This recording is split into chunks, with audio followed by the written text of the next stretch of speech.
The year was 1992, and on a quiet stretch of Route 287 inches, Texas, a truck driver named Dale Hoffman sat in the cab of his Peterbilt rig.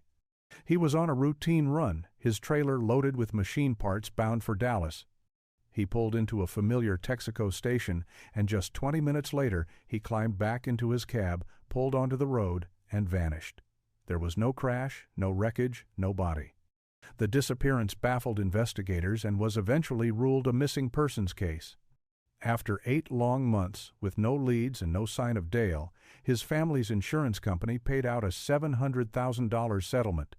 For his wife, Linda, and his young daughter, Emma, the nightmare was just beginning. The local rumor mill buzzed with whispers that Dale had simply run off to start a new life with another woman. Emma, just a child, was forced to grow up believing her father had abandoned them, an indifference she had to practice for 2 decades. But this story is not about a man who ran away. It is about a man who was taken, and a truth buried so deep that it would take 20 years to surface. For 2 decades, a killer lived with his secret, believing he had gotten away with the perfect crime. The world moved on, but the truth remained, perfectly preserved in the darkness. The case would remain cold until October 2012, when a massive industrial project began, requiring the draining of the Garrison quarry. Deep beneath the murky water, construction crews found something no one had ever expected to see again. A 1,987 Peterbilt, its body remarkably preserved by the airless depths. And inside, still strapped into the driver's seat, was Dale Hoffman. The discovery did not just end a missing persons case, it opened a new, far more sinister one. A simple autopsy revealed something investigators had missed for 2 decades: a small caliber bullet wound at the back of Dale's skull. Hidden for 20 years by the silt of the quarry, it was the final, undeniable proof that Dale had not run away. He had been murdered. But it was a small, waterlogged piece of paper found in his jacket that would completely change everything. The receipt was from the same Texaco station where he was last seen, time-stamped 11:47 p.m., and it listed 2 coffees and 2 sandwiches. Everyone who knew Dale knew he never bought 2 of anything. This was not a crime of opportunity, this was premeditated. Someone had been in that truck with him that night. Someone who knew exactly where to find a forgotten quarry that had not been used since 1978. In the wake of Dale's disappearance, the community of Twin Pines, Texas, responded with a mixture of sympathy and suspicion. The narrative that he had abandoned his family, while devastating, provided a simple, if painful, explanation. For his wife Linda, the initial months were a blur of waiting by a silent phone, a raw hope that her husband would just come home.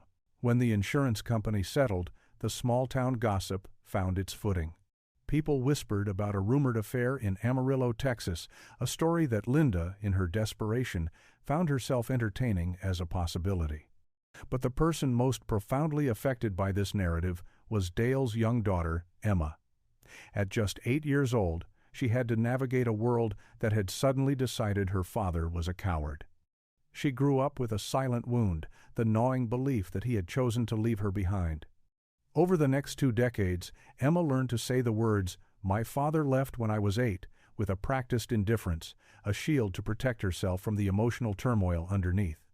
The insurance money, meant to be a lifeline, became a symbol of her father's supposed betrayal, paying for her college and her family's life, while she believed he was living freely somewhere else. This emotional landscape of acceptance and muted resentment would be her reality for 20 years, a reality built on a foundation of lies and half-truths. Meanwhile, the town continued to operate, and the case of Dale Hoffman faded into the background, becoming little more than a local ghost story. The authorities, having exhausted all leads, had officially closed the book on the matter. But as is often the case in such stories, the true narrative lay just out of sight, waiting for the right moment to emerge. That moment arrived not through a tip or a confession, but through the mundane act of industrial expansion. When the Garrison quarry, a site that had been dormant for more than 3 decades, was finally drained, it unveiled not only a hidden secret, but the true fate of a man everyone thought they knew. After 2 decades of quiet, the Garrison Quarry offered a shocking revelation. As industrial pumps slowly drained the basin's murky waters, they exposed a site that had been hidden for 20 years. 30 feet down, perfectly preserved in the airless cold water, sat a 1,987 Peterbilt, covered in a thick layer of algae like a ghost from the past. Inside the cab, still belted into the driver's seat, was a body. It was Dale Hoffman. The cold, oxygen-deprived environment had acted as a natural preservative, mummifying his body and preventing the typical decomposition that would have occurred on land. The discovery sent shockwaves through the quiet town. A missing person had finally been found, but the narrative of a man who had abandoned his life was now gone. This was not a simple accident. The medical examiner's office confirmed that Dale had a small-caliber gunshot wound to the back of his skull, a detail nearly missed, hidden under 2 decades of silt. He had been dead before the truck ever entered the water. The angle of the wound suggested he was shot while sitting in the driver's seat, a cold and calculated act of violence. This was not a runaway or a man who had met with foul play on the road. This was a murder, and the quarry had been his tomb. The news was a gut punch for Emma. She had spent 20 years believing her father had chosen to leave her. Now, a cold, hard fact told her he had not had a choice at all. Someone had taken that choice away. As she grappled with the implications, she was told to come to the medical examiner's office. With the discovery of Dale's body and the gruesome cause of death, the case was officially reopened as a homicide. The medical examiner's report was unequivocal: a small-caliber gunshot to the back of the head. This was not a sudden roadside ambush. The angle of the bullet's entry suggested Dale was sitting down when he was shot. He was dead long before the truck ever hit the water. This key finding not only dismantled the decades-old missing person narrative, but also pointed to a calculated, intimate betrayal. The scene was not one of a crime committed by a stranger. Sheriff Tom Garrett, a young deputy who had been on the original case, now a seasoned lawman, led the new investigation. His team worked backward from the last known moment of Dale's life. They identified the truck's vehicle identification number, VIN, and confirmed it was Dale's. His dental records matched the remains.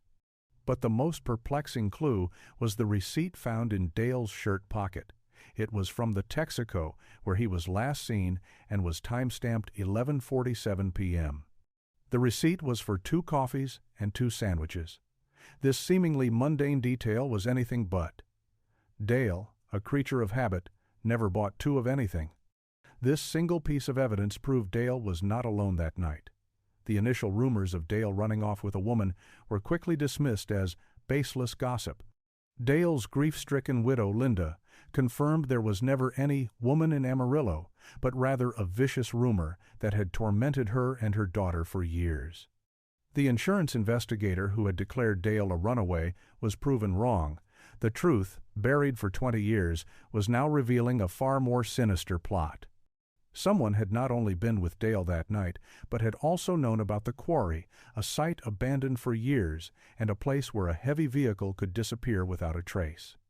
This was the work of a cold, patient killer, a person who had lived among the townspeople for 2 decades, confident their perfect crime would never be found. For 20 years, Emma Hoffman had lived with the lie that her father abandoned his family. Now, standing in the cold, sterile environment of the medical examiner's office, the truth was a brutal shock. The grief she had suppressed for 2 decades came rushing back, a complex flood of sorrow for her father's death and bitter anger at the years of betrayal. Her father had not left; he had been murdered. The fluorescent lights of the morgue hummed, and in a daze, Emma was led to see the man she had not seen since she was 8 years old. The cold, waterlogged body was a ghost of her father, but his face, a face she had tried to erase from her memory, was instantly recognizable. The scar on his chin, the stubborn mustache, all still there. The man who had been her father was not a figment of her imagination or a distant memory. He was real, and he was dead. The medical examiner then pulled out a piece of evidence that would bring the story full circle, a receipt from the Texaco on Route 287, time-stamped on the night Dale disappeared. The receipt, laminated by time and water, showed he had purchased 2 coffees and 2 sandwiches at 11:47 p.m. Emma immediately pointed out that her father never bought 2 of anything, confirming that someone else had been in the truck with him. Sheriff Garrett then delivered the final devastating blow. They were looking for someone who was supposed to be on that run, but called in sick at the last minute. The name hit Emma with the force of a physical blow: Carl Briggs, her father's business partner. Carl, or Uncle Carl, as Emma had known him, was the man who had brought her Christmas presents, the man who had helped her mother with the insurance paperwork, and the man who, just 5 years later, had sold the trucking business and retired to a lake house. Linda recalled that it was Carl who had suggested she file for the insurance, saying Dale was depressed and talked about starting over. A story that now felt like a carefully crafted lie. The grief that had defined Emma's life had been built on a false foundation. The grief she had processed in therapy, the acceptance she had worked so hard to find, all of it was a lie. Her father had not chosen to leave. He had been a victim of a terrible crime, a victim who had been betrayed by someone he trusted.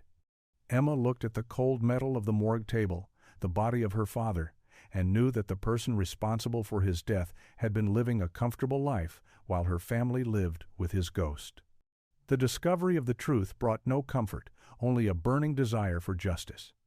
For Emma, the shock of her father's discovery was followed by a relentless need for answers.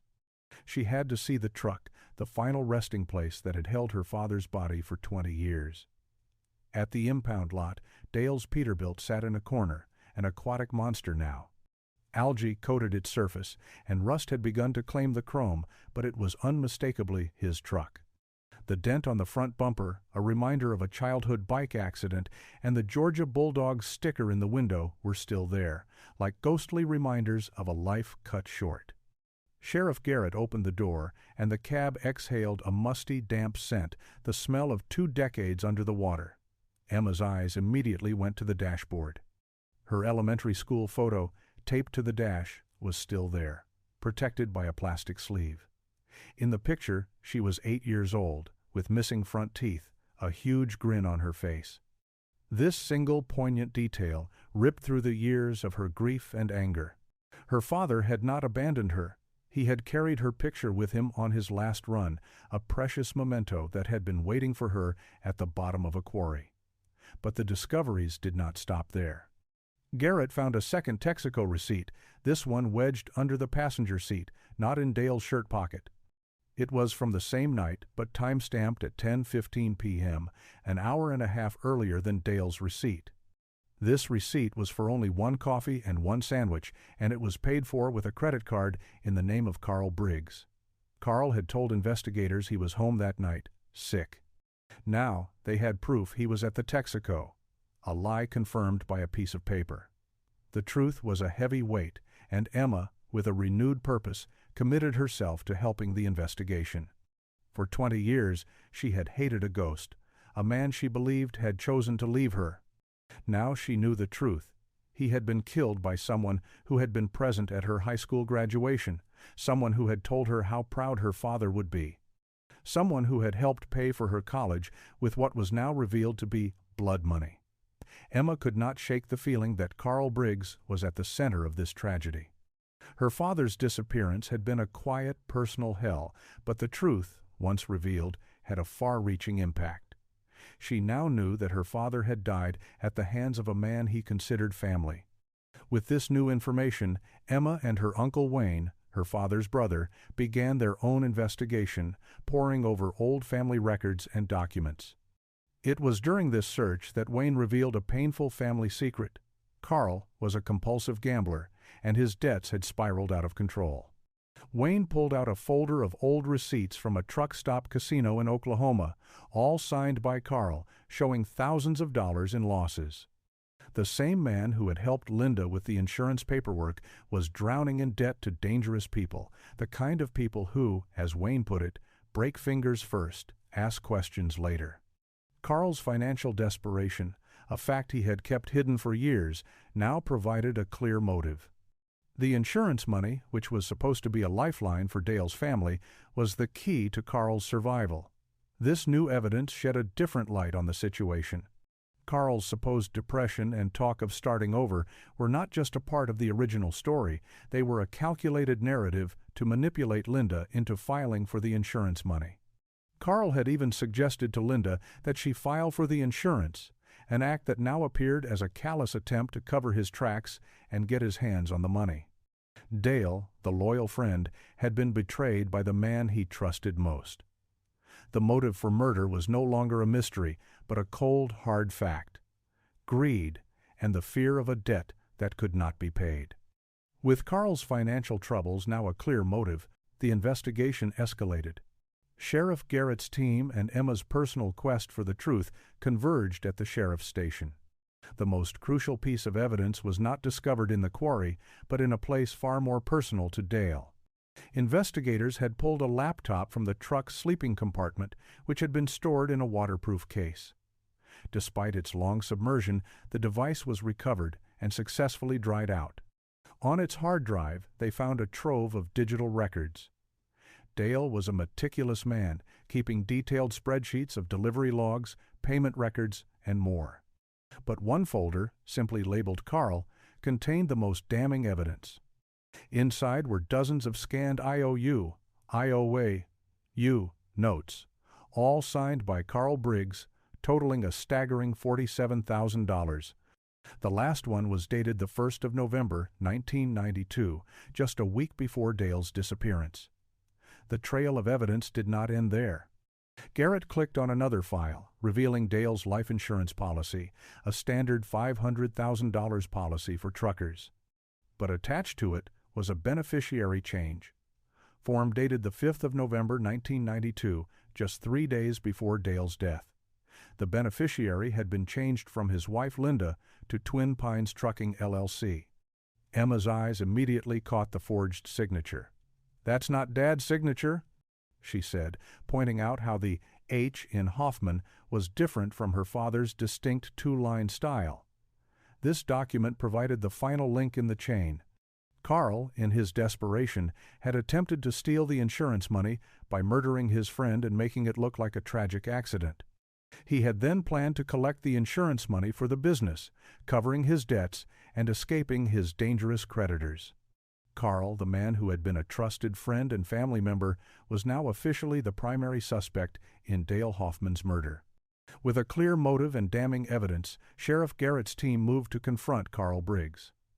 The drive to Carl's lakeside home was quiet, filled with the tension of a long-awaited reckoning. Emma and Wayne followed in a separate car, a silent pact to witness the moment of truth. As Garrett's cruiser pulled into the driveway, Carl emerged, looking older and heavier, but still with the same genial smile Emma remembered from her childhood. He was the friendly retiree, a man seemingly at peace with his life. But as Garrett began to speak, the mask of pleasantry began to crack. Just as the deputies were moving in, Emma's phone rang. The caller ID was an unknown number, and Wayne urged her not to answer it, but something in her gut told her to accept the call. On the other end of the line was a voice she had not heard in years, Dolores Briggs, Carl's wife.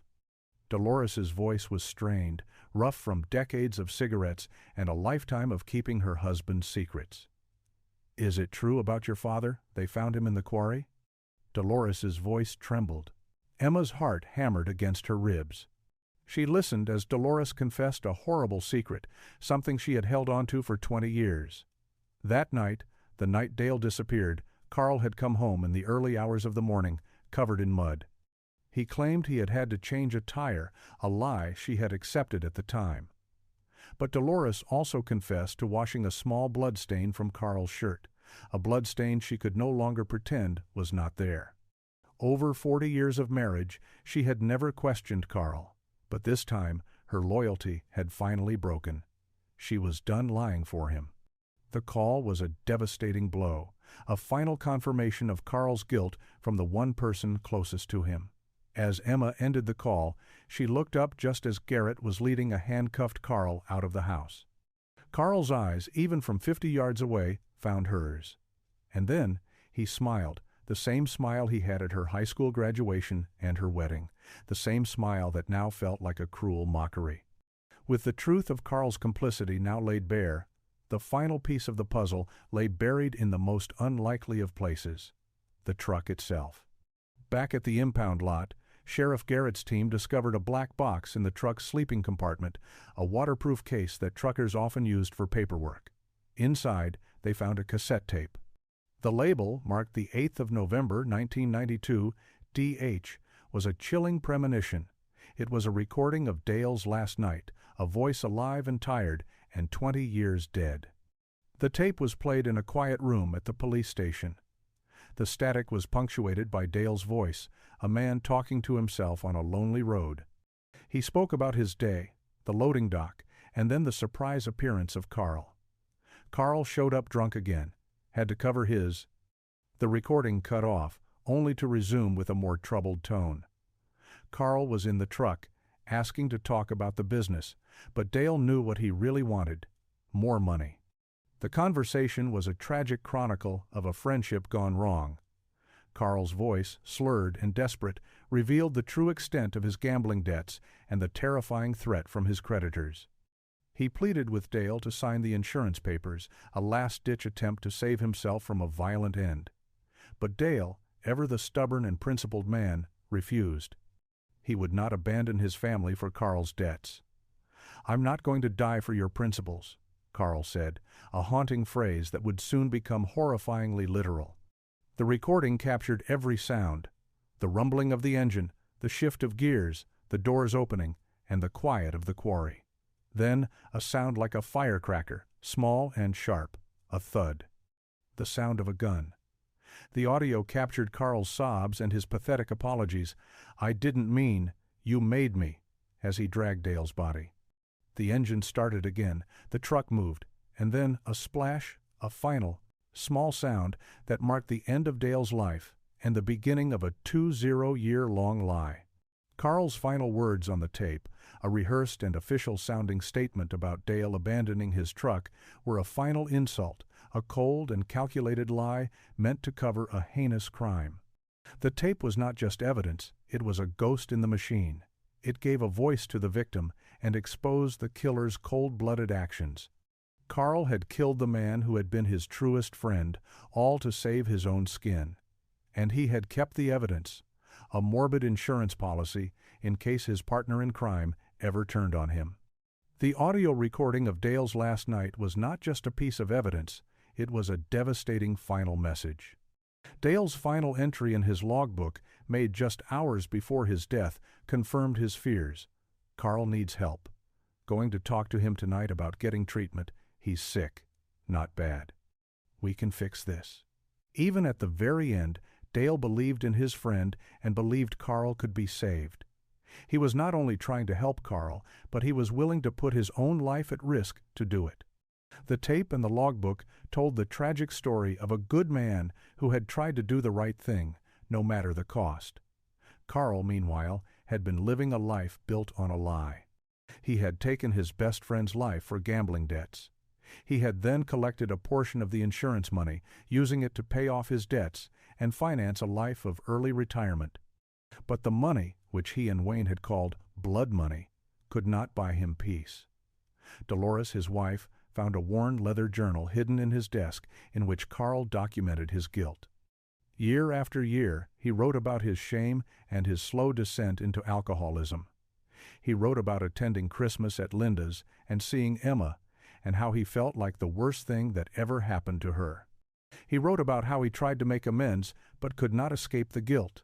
In his journal, Carl also detailed the last conversation he had with his brother, Roy, who had helped him move the truck. Roy had been getting nervous talking about confessing, and just weeks later, he was dead.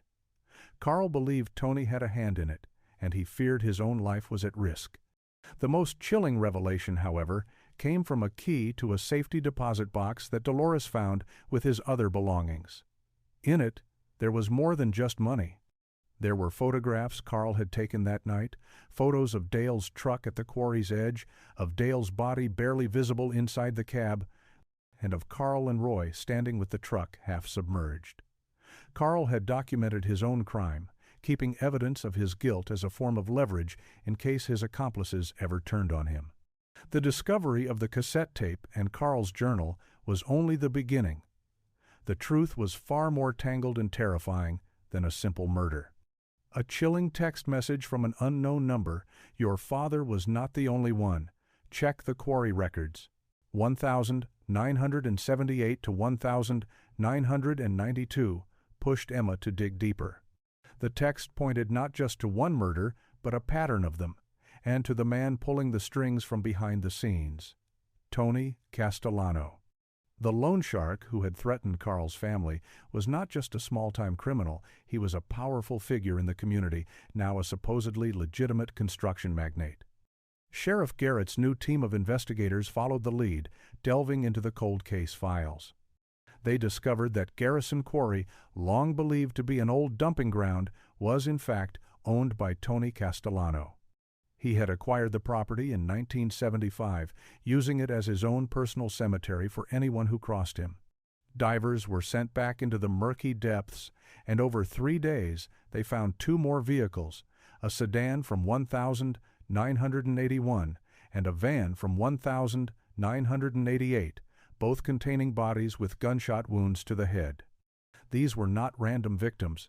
They were other missing persons, other truckers who had asked too many questions or refused to do what they were told. The investigation now revealed a terrifying truth. Dale's murder was not an isolated incident, but part of a 3-decade-long conspiracy. Dale and Carl were pawns in a much bigger game. Carl's debt was merely the leverage Tony used to force him to kill Dale. But the deeper a person dug, the more dangerous it became. Tony Castellano was more than just a murderer. He was a silent partner to a powerful and seemingly respectable man who had built his empire on a foundation of lies and blood. The final piece of the puzzle lay hidden in plain sight. This was a conspiracy that ran far deeper than anyone had ever imagined, a dark secret that was about to be exposed. The final piece of the puzzle, the one that would unravel the entire conspiracy, lay hidden in plain sight. A mysterious text message sent to Emma suggested a much wider conspiracy, mentioning Morrison Development. The name immediately rang a bell. Jack Morrison was a prominent figure in town, a respected businessman, and a major political donor. This text was a new lead, a dangerous thread to pull. Emma's instincts led her to a woman named Maria Vasquez, a trucker who had worked for Dale and had been collecting evidence against Morrison for 15 years. Maria revealed that Jack Morrison, the town's beloved pillar of the community, was the true architect of the entire operation. He and Tony Castellano were silent partners, using local trucking companies to transport drugs from Mexico. The Dallas run that Dale was scheduled to take that night was not for machine parts, it was a drug shipment. Dale, being the honest man he was, would have discovered the cargo and reported it. This discovery, not Carl's debts, was the real reason Dale had to be eliminated. Carl was simply a pawn, his gambling debts a perfect form of leverage that Tony and Morrison used to force him to commit the murder. Maria, who had been a witness to the corruption, had kept her mouth shut and her eyes open for years. She had meticulously collected evidence, shipping manifests with dual entries, photos of trucks at border crossings, and recordings. She handed everything to Emma, explaining that now that Tony was in custody, Morrison was getting nervous and cleaning house. Morrison's men had already torched Carl's storage unit, destroying valuable evidence. They had also broken into Linda's home, turning Dale's photos backward, a chilling message that they could reach his family. The stakes were higher than ever, and Emma was now a target. But with Maria's evidence and the help of Sheriff Garrett, the case was no longer just a homicide investigation. It was a crusade against a powerful and corrupt network that had been operating in the town for decades. With the truth of the conspiracy exposed, a wave of justice began to sweep through the quiet town. Carl Briggs was arrested and charged with first-degree murder, and his wife, Dolores, agreed to testify, providing a crucial eyewitness account. Tony Castellano, the shadowy figure behind the conspiracy, was also charged with conspiracy, extortion, and the murder of Roy Briggs. The trial, set for the spring, promised to be a dramatic showdown, a final act in a tragedy that had unfolded over 2 decades. For Emma, this was not just a legal battle, it was a personal one. She found herself at the center of the storm, reliving the darkest moments of her life through legal documents and court hearings. But in the midst of this chaos, she found a strange sense of peace. Her father had not been the coward she had believed him to be. He was a good man, a loyal partner, and a father who had made the ultimate sacrifice for his family. This realization was a healing balm on the wounds of her childhood, a profound truth that finally gave her the closure she had been seeking. As the legal proceedings moved forward, Emma and her mother, Linda, went to the cemetery where Dale had been buried, his headstone a testament to the man he had been, beloved father and husband. The inscription was a quiet, dignified tribute to a man who had died so that his family could live. The truth had finally set them free. With the truth of the conspiracy exposed, a wave of justice began to sweep through the quiet town. Carl Briggs was arrested and charged with first-degree murder, and his wife, Dolores, agreed to testify, providing a crucial eyewitness account. Tony Castellano, the shadowy figure behind the conspiracy, was also charged with conspiracy, extortion, and the murder of Roy Briggs. The trial, set for the spring, promised to be a dramatic showdown, a final act in a tragedy that had unfolded over 2 decades.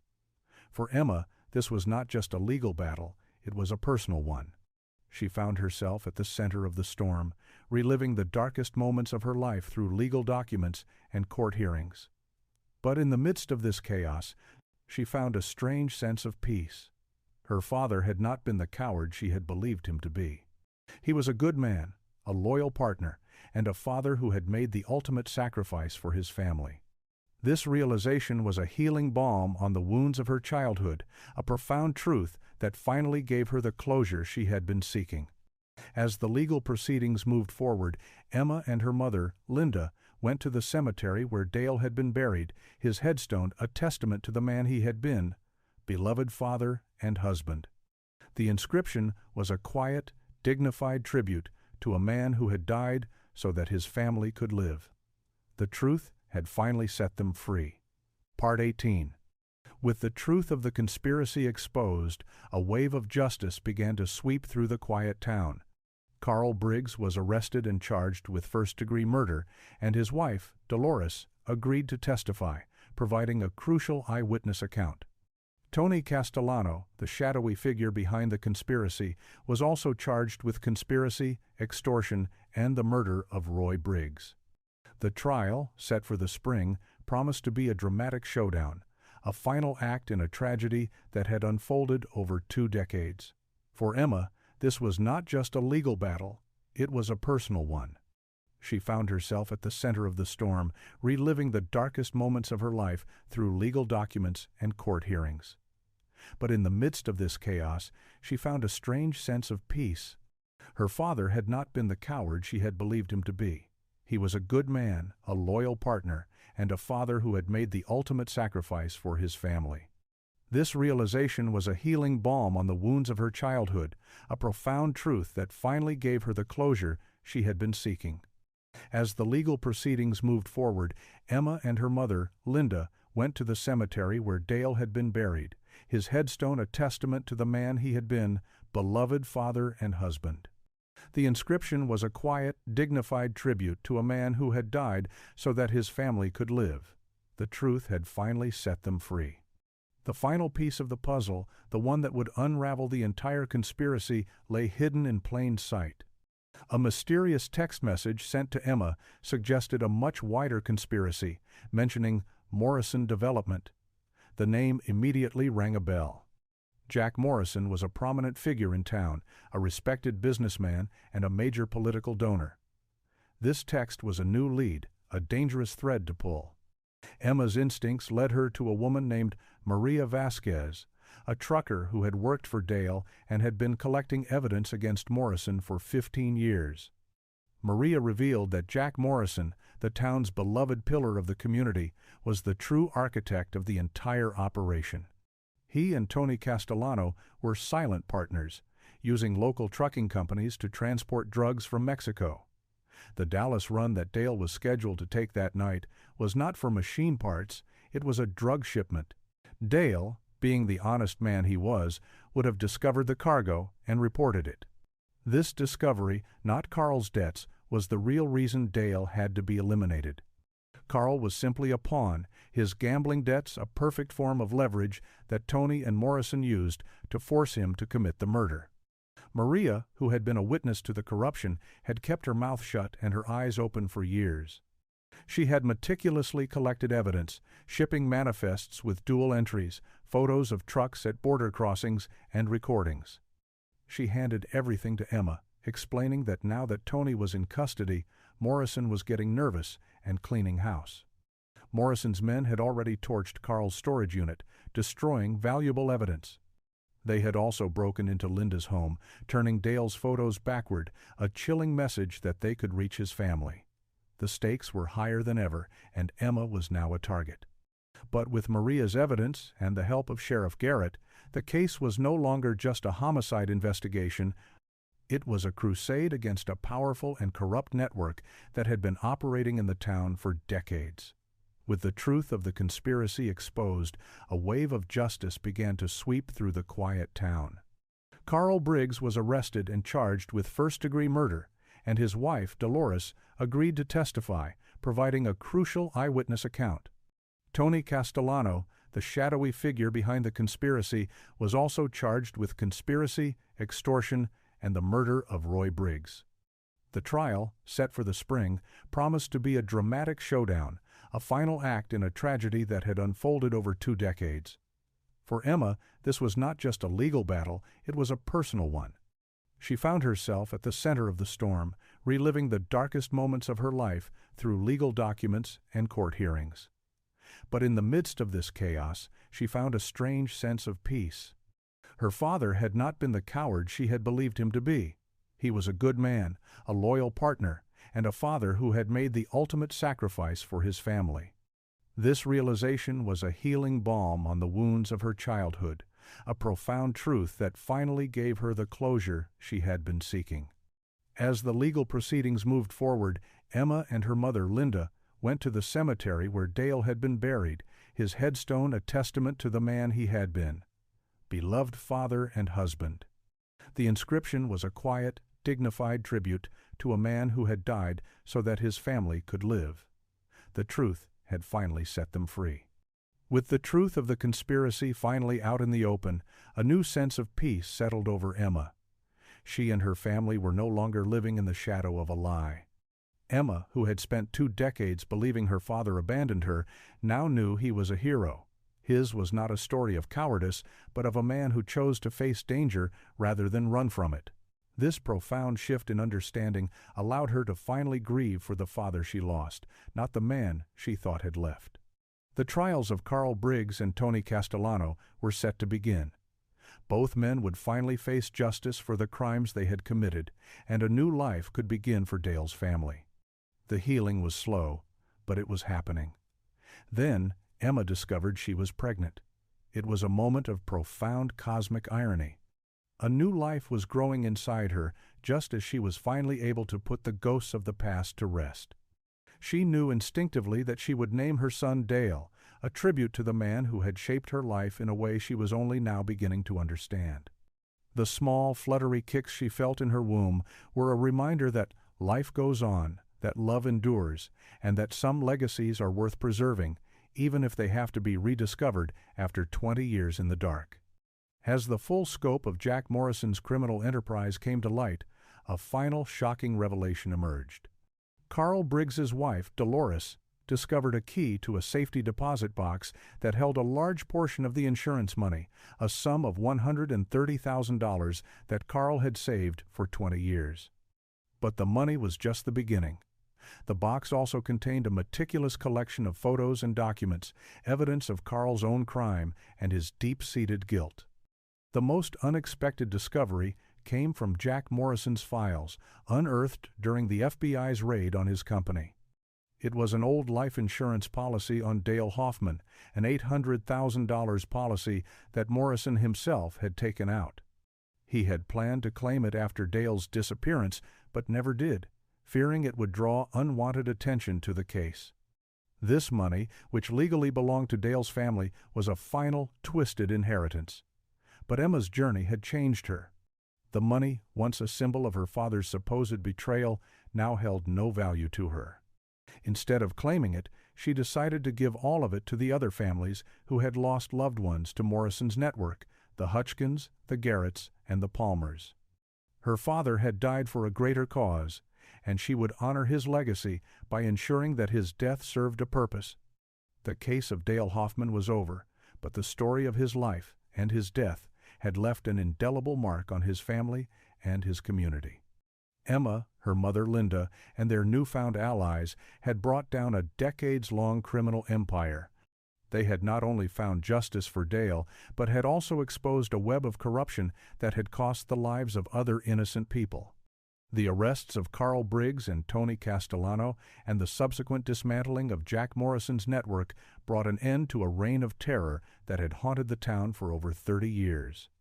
The legal proceedings were long and difficult, but with the evidence Emma had collected, including Dale's final recordings, there was no doubt about the outcome. Carl, facing a life sentence, testified against Morrison and Tony, exposing the full extent of their criminal enterprise. Tony Castellano, in a plea deal to avoid the death penalty, also confessed to everything, revealing names and details of the operation across 3 states. In the end, Dale's death was not in vain. He had been murdered, but his final act of courage, his refusal to run, and his decision to gather evidence had brought down a powerful criminal network and provided justice for his family and the families of the others who had been killed. The truth had finally surfaced, and with it, a new life could begin for everyone involved. Emma, carrying her father's legacy, was ready to move forward, knowing that her father had been a hero, a man who had chosen to do the right thing no matter the cost.